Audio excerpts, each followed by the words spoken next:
করতেছেন বা পালিয়ে গেছেন, কোথায় আছে আইন শৃঙ্খলা বাহিনী বলতে পারবেন।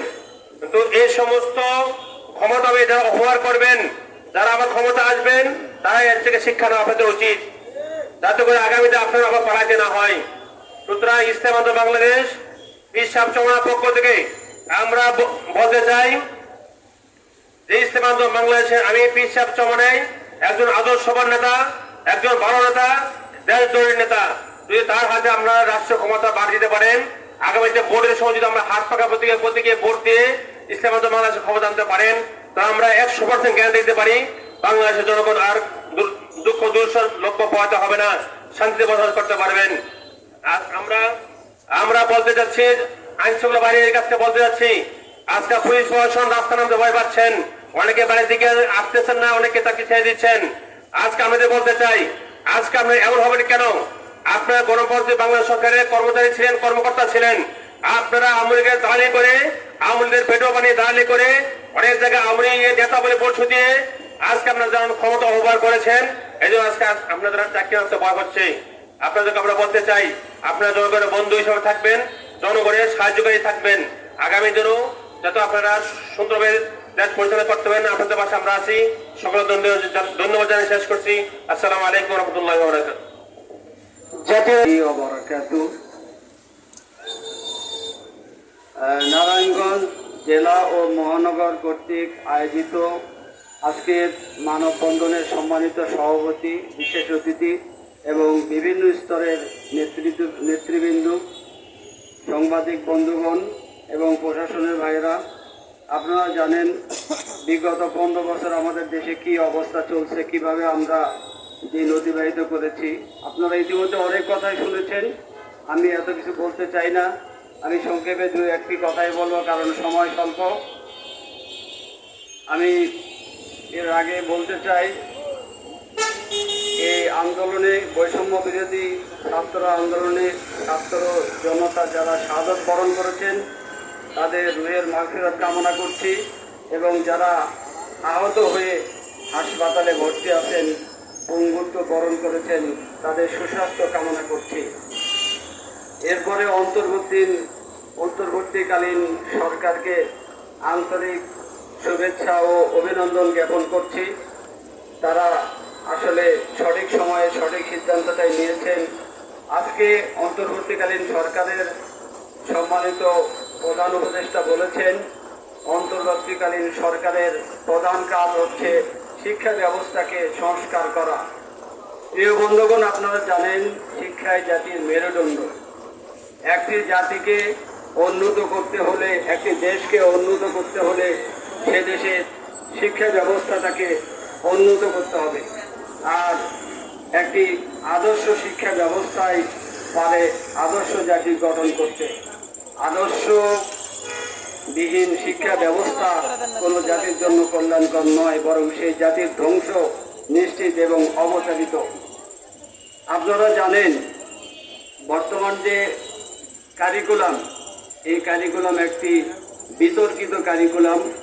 এই কারিকুলামের মাধ্যমে মুসলিম বিদ্বেষ এবং ইসলাম বিদ্বেষ ছড়ানো হচ্ছে।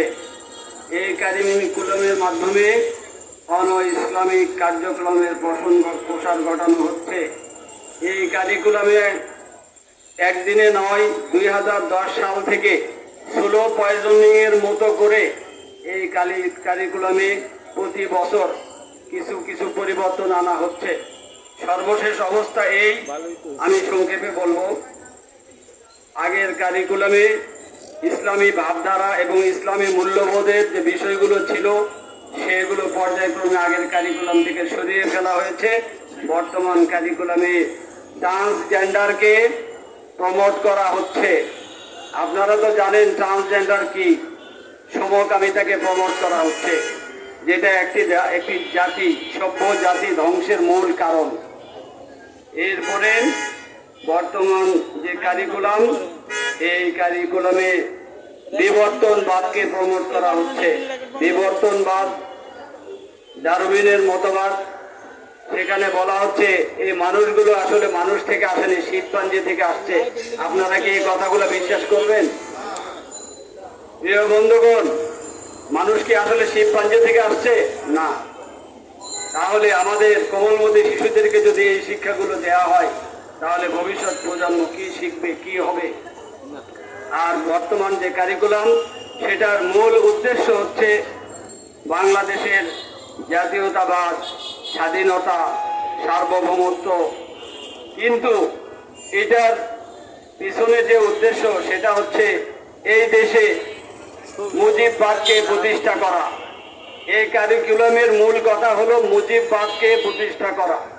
মুজিববাদকে প্রতিষ্ঠা করতে গিয়ে আমাদের দেশের স্বাধীনতা সংগ্রামে যারা অবদান রেখেছেন তাদেরকে অসম্মান করা হয়েছে, তাদেরকে কোনো মূল্যায়ন করা হয় নাই। প্রত্যেকটা বিষয়ে মুজিববাদকে ঢুকানো হয়েছে, যেটা কোনোভাবেই জাতিগতভাবে আমাদের কাছে কাম্য না। এই জন্য আমি অন্তর্বর্তীকালীন সরকারের কাছে জোর দাবি জানাচ্ছি, অনতিবিলম্বে এই বিতর্কিত শিক্ষা ব্যবস্থা বাতিলের ঘোষণা দেওয়া হোক। এই বিতর্কিত শিক্ষা ব্যবস্থা বাতিল করা হোক অনতিবিলম্বে। কারণ এই ক্যান্সারে ধরা শিক্ষা ব্যবস্থাকে নিয়ে আর সামনের দিকে আগানো সম্ভব না। সাংবাদিক বন্ধুগণ, আপনারা জানেন, আপনারা দেখেছেন, আপনাদের মাধ্যমে আমরা জেনেছি, কিছুদিন আগে যে মূল্যায়ন পরীক্ষা চলছিল, আগের রাতে শিক্ষার্থীরা তারা ইন্টারনেট থেকে প্রশ্ন ডাউনলোড করে পরের দিন ওই প্রশ্ন উত্তর সহ পরীক্ষা দেয়। তাহলে আপনার সন্তানের অবস্থা কি হবে? তাই আমি জোর দাবি জানাচ্ছি, ইসলাম বিদ্বেষী এবং পশ্চিমাদের সংস্কৃতি নির্ভর এই শিক্ষা ব্যবস্থা অনতিবিলম্বে বাতিল করা হোক। বাতিল করে ইসলামিক স্কলারদের সমন্বয়ে এই দেশের মাটি, মানুষ, ভৌগোলিক অবস্থান এবং বৈদেশিক শ্রম বাজার এবং বিদেশের সাথে সঙ্গতি রেখে একটি উন্নত শিক্ষা ব্যবস্থা অতি দ্রুত কার্যকর করা হোক। আর শিক্ষাক্ষেত্রে সকল প্রকার বৈষম্য দূর করা হোক। এখানে মাদ্রাসার শিক্ষার যারা আছেন, মাদ্রাসা শিক্ষার সাথে যুক্ত, তারা জানেন কিরকম তারা বৈষম্য শিকার হচ্ছেন। আমাদের দেশের সরকারি শিক্ষা ব্যবস্থার সাথে যারা জড়িত, তাদের সুবিধা একরকম, বেসরকারি যারা, তাদের আরেক রকম। এই শিক্ষা ক্ষেত্রে কোনো বৈষম্য এই শিক্ষক সমাজ আর চায় না, আর আমরা মানব না।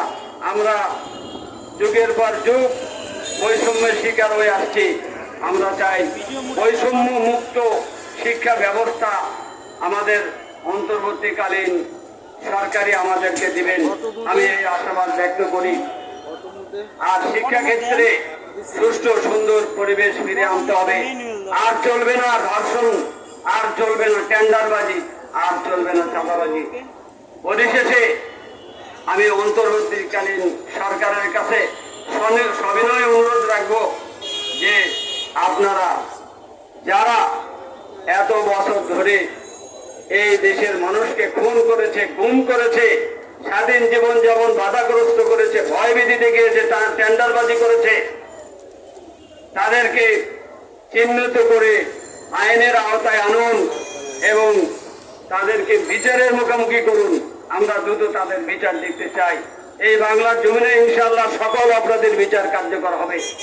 আর যারা আমাদের ছাত্র জনতাকে নির্বিচারে গুলি করে শহীদ করেছে, তাদেরকে খুঁজে বের করে তাদের বিচারের আওতায় আনা হোক। আর যারা আজকে আহত, তাদের সুচিকিৎসার ব্যবস্থা করা হোক। এই দাবি ব্যক্ত রেখে